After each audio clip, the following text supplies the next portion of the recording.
When Doom 2016 released, its bosses tested how aggressive you were. When Doom Eternal came out, its bosses tested how well you understood the system. But after finishing Doom the Dark Ages, its bosses highlighted something different. They demand defense, parrying, commitment, timing, and when you compare all three games side by side, you realize something interesting. Each Doom game designs its bosses around a completely different fantasy, and that changes everything.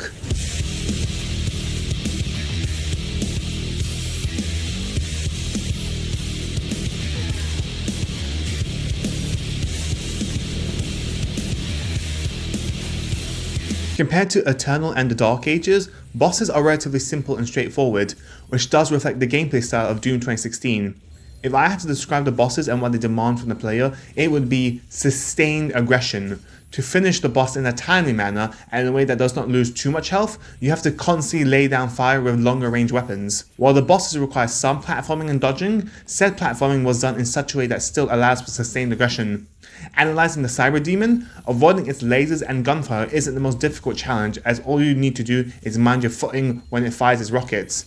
Avoid its laser charge shot and jump over its sweeping crescent attack. One lore detail I appreciate about the Cyber Demon is that it does not fear the Doomslayer. The demons of hell fear the Slayer and quake in fear in what he can do. The Cyber Demon stands out and fights the Slayer and turns out as well as you expect. The Cyber Demon may be simple on paper compared to the other bosses in Eternal and Dark Ages, but I think that's the point. It's all about sustained aggression against the Cyber Demon, constantly laying fire and dwindling down his health bar. The Hell Guards are slightly different, as in the first phase, there's a bigger emphasis on picking your shots due to the shields it holds. It takes more damage, but you can't damage the Hell Guard as consistently. There's also an emphasis on dodging and moving out of the way of its melee and projectile attacks. However, considering you can't dash in the X-axis in 2016, or you have to dodge is relatively straightforward.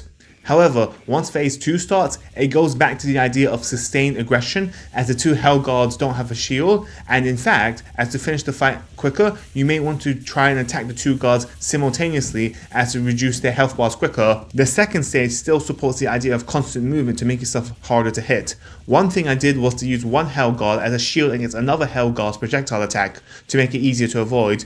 Pretty smart if I do say so myself.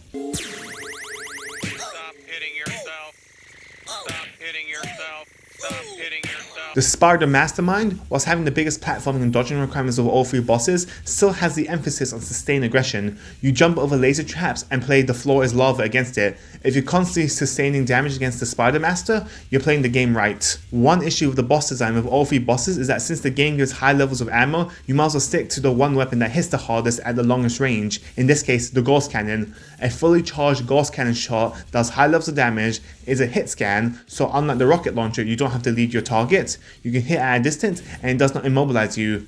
But otherwise, 2016 bosses are a good test of being able to keep up the heat, even when you're throwing everything at you, and support the 2016 design philosophy of play your way.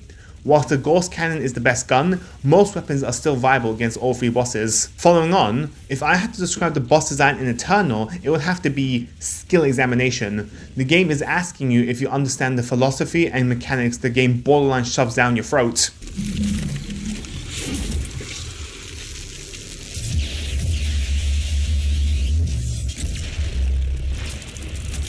Whilst Eternal is far deeper than 2016, some people prefer 2016 as it gives more player expression and lets you live the power fantasy you want. Another big difference is brute force versus precise timing. In 2016, you just shoot and shoot until the health bar is deleted. In Eternal, damage windows for certain bosses are limited, so you have to maximize the damage you can do in that short time window. Let's start with everyone's favorite axe-wielding boy, the Marauder. When the game first came out in 2020, the community was up in arms about the Marauder, about how unfair and confusing the fight is, and I fully understand why people blew a gasket.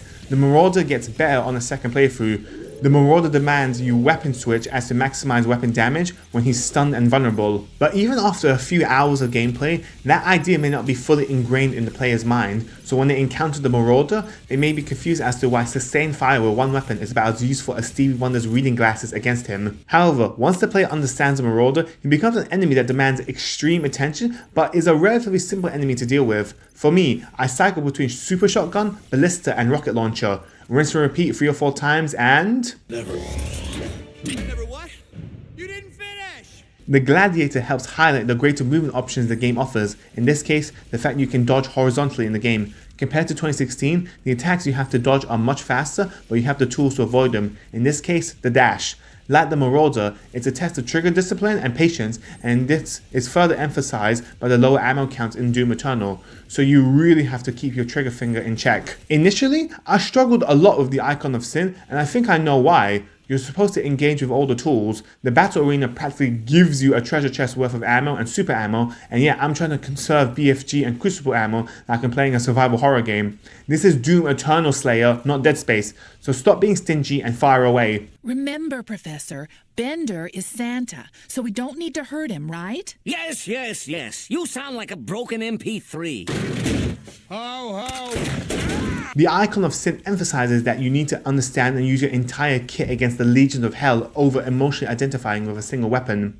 But the player is conditioned to use super weapons sparingly, so being able to use the BFG, Crucible and Blood Punch as often as they take a step does take some getting used to. If 2016 was all proactive and Eternal was a blend of proactive and reactive, then the Dark Ages is all reactive.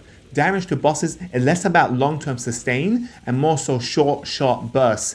Eternal had bursts with the Marauder, but all the mini and major bosses in the Dark Ages have attacks that can be parried, so you parry an attack to create an attack window and maximize your damage. Like Eternal, there are limited windows of attack, but you have to create said windows via parrying. Parrying creates damage windows, but also increases your damage output via your shield runes and increased melee ammo, so you parry not just to survive, but to fight back. Parrying also interrupts the enemy's attack patterns, giving you a chance to close the distance and fight back.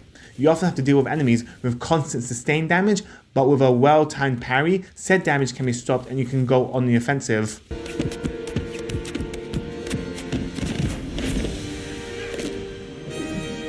Even the mecha fights emphasize the importance of playing defense and parrying, or in this case, dodging. If you do get hit, you lose all your ability charge, so you have to rebuild it to maximize damage and go for the killing blow. However, due to the emphasis of parrying, a lot of the mini-bosses feel very same in a way. The Vigari champion and the Agadon champion are different enemy types, but both require parries in order to do damage. However, a way the game works around that is that some enemy types are more aggressive and confrontational, whereas others tend to keep distance. Enemies that get closer often do more damage and give you less breathing room, but that means they are closer for you to use the shotgun and melee ammo. In contrast, enemies at a distance do less damage, but it takes more effort to close the gap. Analyzing the Creedmaker boss, the fight itself is nigh identical to a 2016 boss fight, just pure sustained damage, and avoid his projectiles by sidestepping to the left or right. Switch to the plasma weapon to destroy his shields, parry his projectiles, and honestly, it's a relatively easy fight. Shut the fuck up! Know your fucking place, trash! Focusing on the enhanced Azark, whilst again there's a strong emphasis on sustained damage as he lacks shields, you still need to keep your guard up as he often has extended flurries of attacks you have to parry, and only after a few successful parries in a row does that lead to him being stunned. The point I'm trying to make is that the Dark Ages emphasizes defense just as much as offense. 2016 makes you feel unstoppable, Eternal makes you feel precise, the Dark Ages makes you earn every hit. Across the trilogy, boss design evolves from power to speed to deliberate confrontation. It's not just that parrying was added, it's that Doom shifted from overwhelming his bosses to outmoving them to standing your ground against them. And depending on which one feels best to you, that probably says a lot about how you like to fight. This is Zach, not Zach, signing off. Please remember to like, favorite, comment, and subscribe.